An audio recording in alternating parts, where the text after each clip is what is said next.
Thank you very much, Shocks. I am joined by Odoamne, and you guys secured yourselves a 2-0 victory. It looked like, even though you crushed in game one, there were some chances for Splice to get back into it. Why do you think that was?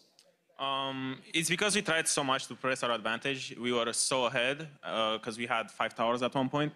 And even though they got like 4-man Jarvan EQs and Orianna ults, we were just so ahead that we didn't really care. So we could play the team fights more reckless because even though they get like those combos off, we can always just flash out or just adapt in the middle of the team fight because they don't have that one shot anymore that you need to be really scared of. Yeah, it seemed like in a lot of those fights you were really just able to push them back even with bad positioning. And I'm glad you mentioned pushing your advantage, especially in game one. You guys were doing that incredibly well. Was that a big focus point coming into this week to be able to try and finish games out when you had a lead?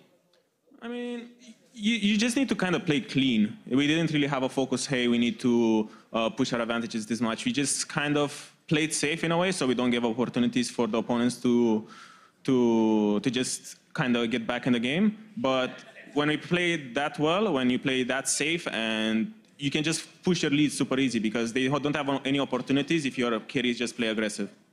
Yeah, well, I want to dive a little deeper into the game now because you played Rumble twice this week. You had to go up against a Camille in one game. It seemed like there were a lot of carries across the board in the top lane. And last week, when we first saw patch 7.14 hit the Rift, it was all about those tanks up top. So what's really changed in your mind? I mean, I think even last week there was just a lot more Cho'Gath and stuff. So I think nothing much has changed. It's just when we play against Splice, we play against a team that doesn't have priority on tank stop because Wonder wants to play side lane a lot and just kind of play this 1-3 on or 1-4 style. So it's just kind of that's why there was no focus on the tanks this series because Rumble is really good into the carries and I just thought that it's the best fit against all of his champion pool.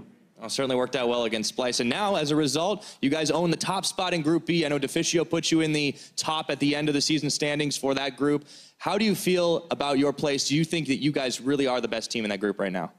I mean, I think we are. I think it's just we are always struggling with our inconsistencies. Every good team has a lot of inconsistencies, but I think just our win-loss ratio as well, we have, I think, 5 games over you all, and they're tied with us. So I think that just, even though we're tied with them, that just shows that our victories are cleaner and our defeats are way closer than they are. Well, it's always a good place to be, and that's also happy to be on top. So I'm looking forward to see how it goes, and thanks for joining me, Odo. Thank you. All right.